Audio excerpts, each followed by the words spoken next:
What's up, everybody? Welcome to another review, and today we're going to talk about the Focal Clear.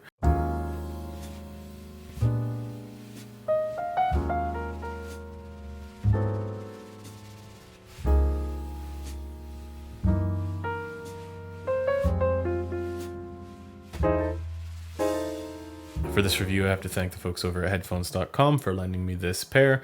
You can check out my comments in the community section there as well. Let's get straight into the review, starting with build quality and comfort. The build quality here is unsurprisingly excellent. This is Focal. This is similar to all of their other headphones where the build quality is really quite good. It's maybe a small step down from the Utopia, but it is also lighter than the Utopia.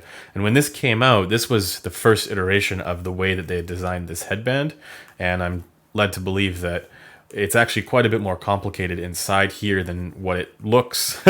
And this system here is very satisfying with the clicks, and as a result, it is also very comfortable. The fact that this headband piece is extremely wide is really nice. So you don't get any hot spots in spite of the fact that it's a single band across the top rather than a suspension system, which is my usual preference. The pads themselves are also quite nice. They feel very soft, very plush, but I do wish that they were a different color because if this gets dirty, it can get a little bit discolored and it doesn't look quite as nice. But on the whole, this gets fairly good marks for me when it comes to build quality and look and design. I do also have to mention this has the spring-loaded mechanism. If you don't know that already, that's pretty much standard for all of Focal's high-end stuff. They all have this, and that really helps the cups sit in an optimal position once they're on your head. And it's just a minimal pressure here, so it's not actually that much that you need to do to get it to fit in place and stay there. The dynamic driver in here is using the typical M-shaped dome driver system that is going on with the rest of the higher-end Focal stuff, like the Elex and the Alere and the Utopia and all these others. But the main difference between the lower end stuff like the Clear and the Elegia and the Elex and the Alere from the Utopia and the Stellia is, of course, that those ones are using beryllium drivers, and with this line, the rest of the line, they're using, I believe, aluminum magnesium drivers. Keep in mind as well that the driver in here is apparently not the same driver that's in the Alere, just with different pads. This is actually, they developed this driver quite a bit later on. So if you're wondering if pad swapping here would make them all sound identical, that's not the case. In fact, the Elex is basically an Alere with the pads from the Clear. So those two are the same, but this one is a different one. And also the Elegia is a different driver. It's also closed back. So they're doing more than just using the same driver and putting it into a different pad system and enclosure. For detail retrieval capabilities, this is excellent. It's always been my dynamic driver benchmark, at least for the higher end stuff. It's definitely not on the same level as the Utopia, and it's not on the same level as some of those higher end planers as well. There is something interesting with the detail that I wasn't picking up on until I had a proper sit down with this headphone to do my evaluation. While the detail capability is quite good, I almost feel like there's a little bit of trickery going on here for two reasons. One has to do with the tonality, and we'll talk about that. But the other one, it has to do with how the detail's presented with this headphone. It's very in your face and very far forward and close to you. Now, what that sounds like is you're getting more detail than you're used to with other headphones. And that's partially true, but it's also partially because the details themselves are being pushed more towards you. Again, I think a lot of this has to do with the frequency response and the tonality, and so we'll talk about that as well. But the stage here, speaking of which, is not big. And the images themselves, while they're positionally excellent, they don't have that same depth capability that something like a Hi-Fi Man Aria does, which, keep in mind, is around the same price. So if that's a priority for you, maybe don't look at this one. But nonetheless, it can't be denied that the detail retrieval here is exceptionally good, and at least that's the perception, and I can't really find anything bad to say about that. The speed here is also quite good. It's not on the same level as the Verite, unsurprisingly, but it's exceptionally fast for a dynamic driver, and it slams plenty hard. There's nothing lacking here, and I would take the dynamic slam or punch or impact of this over that of the HD800S, for example. But of course, it doesn't compete with some of the planers out there, like the LCD stuff from Odyssey, or I just reviewed the Rad Zero, and that hits harder than this. But still, it's very, very good, and it's very satisfying. Lastly, in the performance for timbre, this is where some people have described the Focal Clear, and actually all of the Focal line, as being a little bit metallic. There is a little bit of unnaturalness. So if you compare this aluminum magnesium driver, my guess is it has something to do with the driver. It could be the tonality as well. But if you compare the aluminum magnesium driver headphones from Focal with a similarly priced biodynamic from ZMF, for example, those ones have a considerably more natural presentation. And of course, like, it's hard to really get anything that's as natural in timbre as some of those.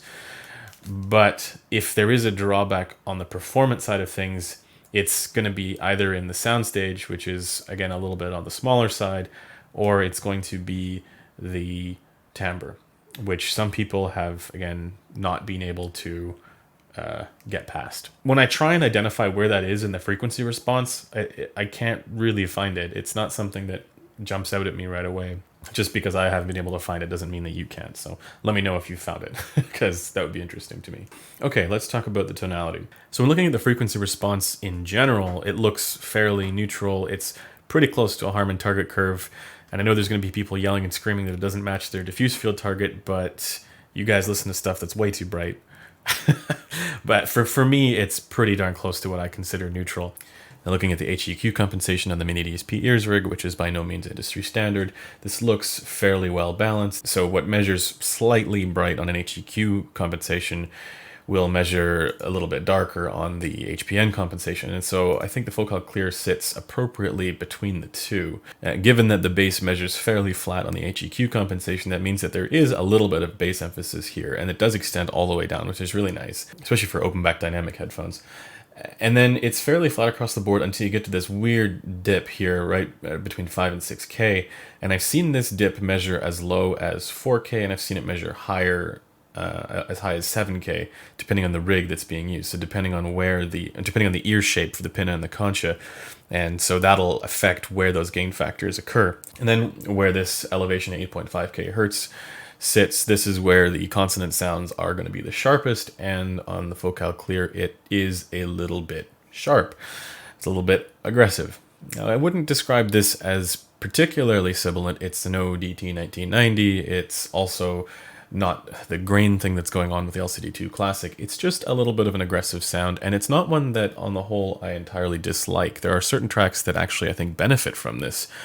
So it's got a bit of an edge to it that, in some cases, can pull you in a bit and get you more engaged, but in other cases, it can be a bit fatiguing over time. But then beyond that, you get lots of air up top, and so it sounds reasonably open. If we look at what appears to be the only real problem area here, which is this dip around 5.5, 6K, this again does not show up here on more precise measurement rigs.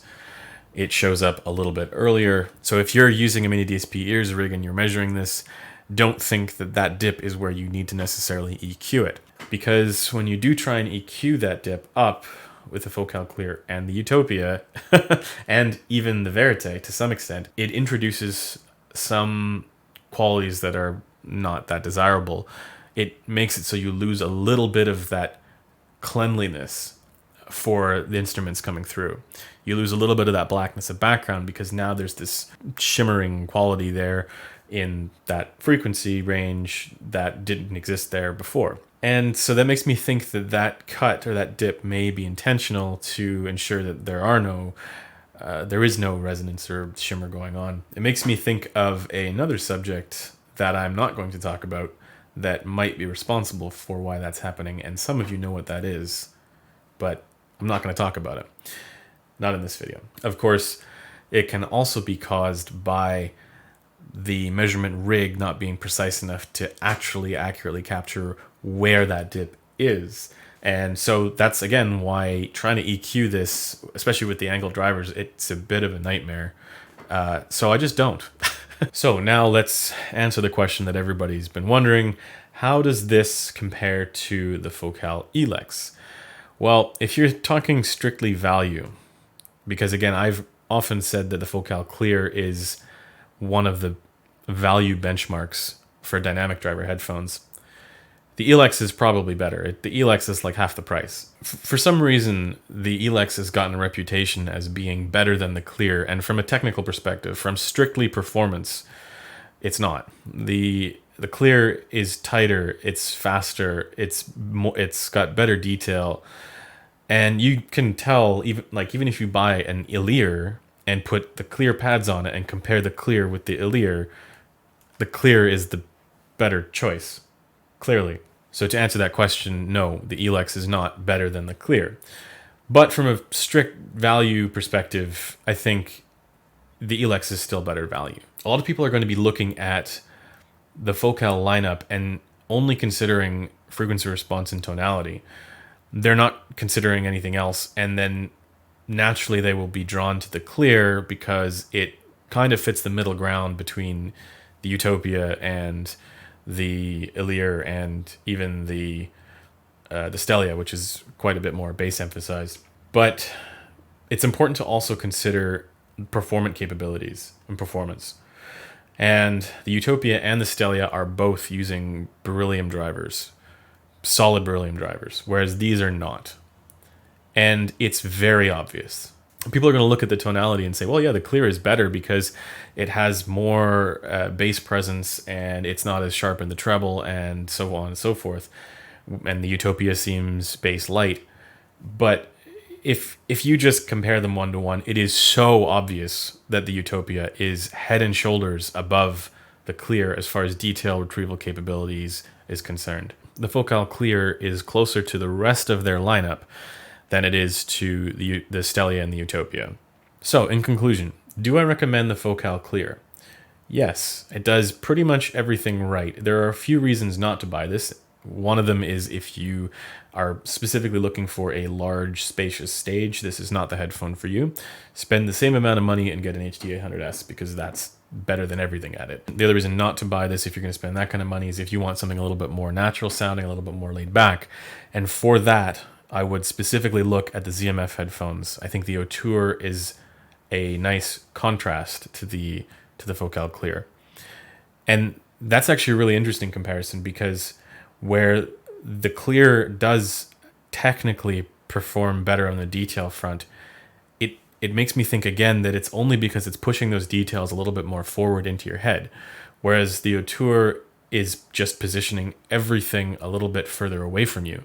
And actually that comes down to the question of how this is doing in 2019 when there is a lot of competition from the planar magnetic side now as well. I'd said in my comparison of the Hi-Fi Man Ananda and the Aria that the Ananda is a lot like the Focal Clear. If anything, this review confirms that, with the one exception that the Ananda is maybe a little bit more neutral bright, whereas this is a bit more neutral period. But the other important thing to consider is that the Ananda is quite a bit less expensive. So if you're going to spend the amount of money that you would to get a Clear, that puts you in the category to potentially purchase an Aria or an Auteur or an HD800S. They're all around the same price, I believe. And personally, my money would actually go to the Aria. So it's still going to be something that I recommend. However, it's not that pinnacle of high-end value that I once thought it was. I still think, after reviewing the Ananda and the Aria, that those two headphones kind of break that category a little bit. Anyway, that does it for this review. Thanks for taking the time to watch it, and I will see you guys in the next one.